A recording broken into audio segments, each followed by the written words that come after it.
YouTube channel MPPSC education में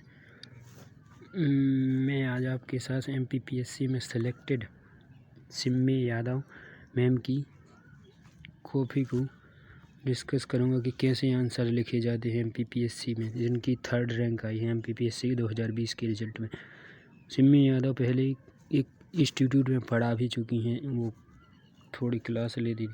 देखो ये ऐसी कॉपी होती है, इंडेक्स होती है। यहाँ पर देखो लिखा है, यहाँ पर बगल में लिखाया गया।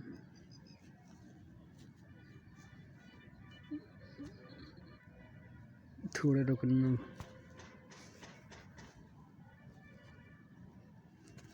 मैं बता देखो 45 3 नंबर के होते क्वेश्चन, 45 क्वेश्चन का होता, 15 क्वेश्चन होते हैं, जिसमें से उनकी 22 नंबर आए हैं। 22 क्वेश्चन 22 अंक मिले हैं उन्हें इसमें। फिर मिला है उन्हें कितने में, ये हो उनके 50 नंबर, 5-5 नंबर के होते हैं 10 क्वेश्चन, जिसमें से 25 मिले हैं उनको।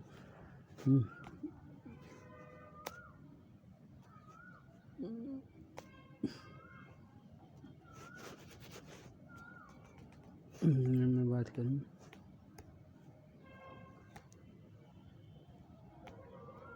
25 क्वेश्चन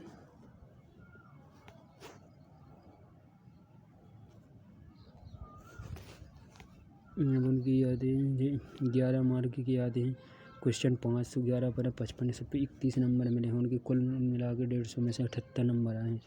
फिर भी देखो इतने कम नंबर में भी सिलेक्टेड होते हैं बंदे, क्यों, आखिर क्या है ऐसा। देखो फर्स्ट क्वेश्चन में यहाँ से आपको खुलना शुरू करता हूँ। ये इंडेक्स दिया होता है कि क्या करना है क्या नहीं करना, किन को कैसे तथ्य कौन से प्रयोग क्या कर। फिर आगे दिया है जैसे कि संवैधानिक नैतिकता, फर्स्ट क्वेश्चन यहाँ पर दिया गया है। मैंने सर फर्स्ट क्वेश्चन का लिखा है आंसर कि संवैधानिक नैतिकता क्या है। इसका क्वेश्चन क्या है मैं पूछा, और मैंने बताया कि संविधान द्वारा प्रदत्त नैतिक तत्व जैसे राज्य के नीति निर्देशक तत्व और मौलिक कर्तव्य आदि संवैधानिक नैतिकता हैं। और देखो फिर उन्होंने 2 नंबर, यहाँ पर उन्हें 2 नंबर मिले हैं। तो सर ने चेक करने वाले ने क्या किया, उदाहरण मृत्युदंड एवं समलैंगिकता को अपराध की श्रेणी से बाहर करना, ये भी एक संवैधानिक नैतिकता है। फिर यहाँ पर दिया गया पूना फैक्ट। तो मैम ने देखो डेट तो लिखी नहीं, बल्कि वो मांग रहा डेट भी कि 24 सितंबर 1932 को पूना फैक्ट। यह समझौता गांधी जी और अम्बेडकर के बीच किया गया था। हरिजन को पृथक प्रतिनिधित्व न देने का संबंध में न देने की प्रतिज्ञा। यहाँ पर 1.5 नंबर मिला। मैम ने ना तो ये डेट भी नहीं लिखी है।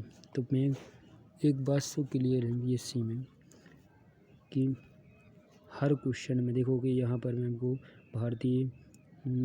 भारतीय संविधान में निहित मौलिक अधिकारों के प्रमुख स्रोत बताए हैं। जो हो 1 नंबर मिला हो उन्हें। तो इसमें 2 नंबर न्यायिक सक्रियता में उनको 2 नंबर मिले हैं। और फिर यहाँ पर भी 2 नंबर, यहाँ पर देखो 3 नंबर का आंसर ये होता है। अब मैं आपको थोड़ा बताता हूँ क्या क्या फैक्ट डाली है मैंने। ग्राम सभा का क्वेश्चन पूछा तो ग्राम सभा के रह गया। तो फर्स्ट क्वेश्चन था ग्राम सभा पंचायतों की मतदाताओं से मिलकर बनी होती है। ग्राम सभा कैसे मिलकर, अंडरलाइन भी मैंने किया है, अंडरलाइन भी किया, मतदाताओं की से मिलकर बनी होती है। अब सभा होती है और इसमें बताया है मैम ने के साथ साथ उन्होंने बताया कि प्रावधान 73वीं संविधान संशोधन 73वें संविधान संशोधन के द्वारा 1973 में अनुच्छेद 43A भाग 11, यानी कि MPPSC क्या मांगता है आपसे, आपको इस क्वेश्चन से आइडिया लग गया होगा कि 3rd मार्क कैसा मिला हो, क्या पॉइंट बना। एक तो मैम ने पर क्या है ये भी बता दिया, क्या है कि बात इसमें बता दिया कि प्रावधान कहाँ पर है, किस संविधान प्रावधान, और इसमें आर्टिकल भी बता दिया, आर्टिकल भी मैम ने बता दिए, तीनों चीज़ बता चुकी। अब मैम ने यहाँ पर सरदार पटेल ने भारतीय प्रशासनिक सेवा को देश का स्टील फ्रेम कहा गया है, मैम ने यहाँ बताया। इसलिए इसमें 1 ही नंबर मैम को मिला। इसमें मैम ने देखो लिख तो दिया कि यथा राजा तथा प्रजा, यह राजनीतिक का प्रमुख सिद्धांत है, जिसके तहत जैसा राजा प्रजा भी उसी के अनुरूप होती जाती है। उन्होंने ये स्टेटमेंट तो लिखा है, पर उन्होंने ये नहीं बताया कि किसने दिया ये स्टेटमेंट। अब ठीक है, अब इसकी मैं चर्चा कर चुका हूँ। अब 5 मिनट कर दिया, 5 मिनट कर में मैंने सबसे अच्छा क्वेश्चन किया, 3rd नंबर मिल गए, फिर भी सही कोशिश तो उन्होंने सही की है। कि संविधान के मूल ढांचा बताया है। जैसे मैंने कि संविधान के मूल ढांचे में वो पहला क्या दिया गया, संपूर्ण प्रभुत्व, संपन्न समानता, मौलिक अधिकार, मौलिक कर्तव्य होगा, राज्य की नीति निर्देशक होगा, और न्यायिक समीक्षा ढांचा केशवानंद भारती। जैसे ये क्वेश्चन उन्होंने बताया कि न्यायिक समीक्षा मूल ढांचा माना केशवानंद भारती में। ऐसे ही अपन को यहाँ वो लिख देती मैम कि मौलिक कर्तव्य आर्टिकल 51A में दिया गया पुस्तक में कर, तो शायद में मुझे लगता है कि वो एक्स्ट्रा भी नंबर में थे। फिर स्वतंत्रता सर्वोच्च न्यायालय के बारे में बताया गया, सर्वोच्च न्यायालय की, तो यहाँ बता दें कि स्वतंत्र सर्वोच्च न्यायालय से आर्टिकल 124 ये बता देती, तो हो सकता था और जन्म पर प्रस्तावना में वर्णित आर्थिक, समाजवादी, राजनीतिक उल्लेख कहाँ से लिए गए हैं ये बताए। ये नहीं बताती तो कम से कम ये तो लिख देती किस आर्टिकल की द्वारा। फिर यहाँ पर मैंने बता रिपीट मतलब कि किस शासन की संसदीय व्यवस्था विशेषता इसमें बचिए। यहाँ के इसमें देखो 2 नंबर मिले हैं 5 नंबर के। अपना ब्रिटिश संविधान अपनाया, कहाँ से, ब्रिटिश कार्यपालिका अपने कार्यों के लिए विधायिका के प्रति जवाबदेहिता, विधायिका कार्यपालिका के मध्य से जनता के प्रति जवाबदेहिता होती है।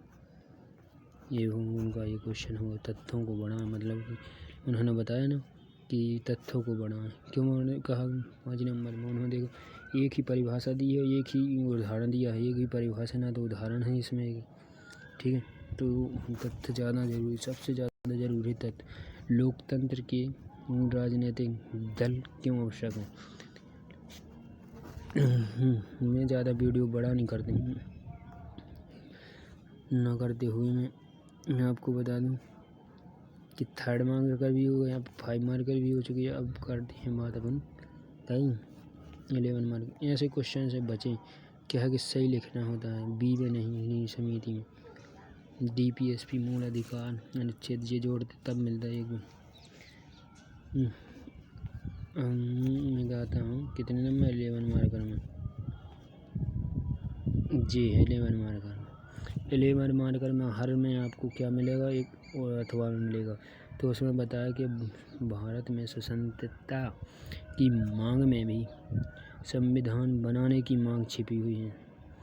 फिर उद्देश्य का में शामिल होने वाले बिंदुओं का उल्लेख करते हुए इसका महत्व बताया। जिनमें उद्देश्य का में, तो उद्देश्य का में है जी मैंने बताया इंट्रो दिया, भारतीय संविधान उद्देश्य प्रार्थना भारतीय आईना है, जो कि हमारे संविधान के प्रमुख तत्वों को हमें एक नज़र में पाठ पढ़ाती है। मैम ने ये स्टेटमेंट लिख लेकर शुरू किया फर्स्ट।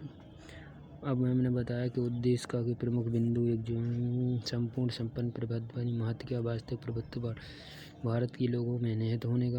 और फिर लोकतंत्र के बारे में बताया मैम ने, एक ये बता गया लोकतंत्र की गणतंत्र के बारे में बता दिया। अब यहाँ से लोकतंत्र गणतंत्र के बारे में, फिर यहाँ से उन्होंने मैम ने बताया कि आर्थिक स्वतंत्रता के बारे में बताया।